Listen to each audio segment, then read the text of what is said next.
บายดีซื้อวันวิไลโฟกัสเนาะมาจากบริษัทเราโฮมอสังหาริมทรัพย์ก็ดีใจหลายเนาะอันนี้ก็เป็นเทือทับอิฐเอื้อยมา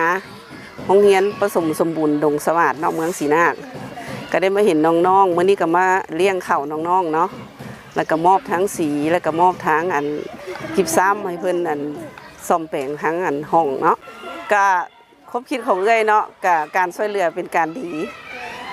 แต่ละโรงเรียนของรัฐเนาะเพิ่นก็ยังขาดเขินหลายอย่างเนาะคือเอื้อยมากับเอื้อยกับเซเว่ก่อนเนาะว่าเพิ่นมีอย่างแน่เพิ่นก็แจ้งมาว่าสีเนาะแล้วก็กิฟซ้ำแล้วก็เลี้ยงเขาน้องๆแล้วก็พาน้องๆเฮ็ดกิจกรรมเนาะม่วนบ่มื้อนี้เลยน้องๆเจ้าก็สิได้มาเนาะก็สิมาเรื่อยๆเนาะเพราะว่าน้องๆทุกคนก็น่าฮักทุกคนเนาะเอ้ยก็อยากมาซอยเขาเจ้าเนาะก็มีหลายอย่างอยู่ได้เพิ่นขาดเขินเนาะก็มีแต่ว่าคันผู้ใดอยากช่วยทางโรงเรียนก็ให้เข้ามาหาอำนวยการเลยเนาะเจ้าตัวนี้ก็อีกอันนึงเนาะที่ได้ไปช่วยเพิ่นเนาะครั้งแรกคือกันเนาะก็มีความรู้สึกดีใจหลายก็น้องมากับแต่ละตัวกับเพิ่นก็มีมาที่ว่าพิการแน่เนาะแล้วก็ทางก็ไปมอบหัวอาหารให้เพิ่นเนาะเป็นมาที่ว่าจรจัดเนาะแล้วก็ผู้ที่เพิ่นก่อตั้งศูนย์ตัวนี้ขึ้นเนาะก็สมเสยเพิ่นเด้อเพราะว่าเรื่องมาก็มีหลายเนาะผู้ที่ว่าฮักมาเนาะ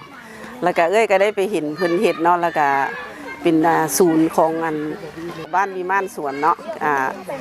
ก็ดีใจที่ได้ไปช่วยเพิ่นข้างนั้นเนาะเจ้าอันนั้นก็เป็นข้างทำอิฐไปเนาะเพราะว่ากลับไปช่วยหลายโรงเรียนหลาย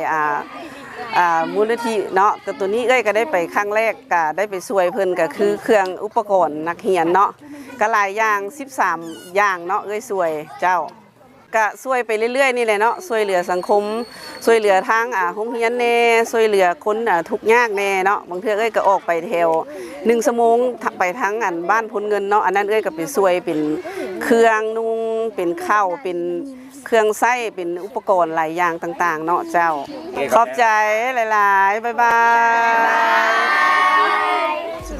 เราโฮมอสังหาริมทรัพย์ห้องเสื้อไมสไตล์เมนโฟลเดอร์คำเผาสั่งได้เดอะบาร์เบอร์ลาวมิสเตอร์ลาววีแค่สวมสกัดเพื่อสุขภาพ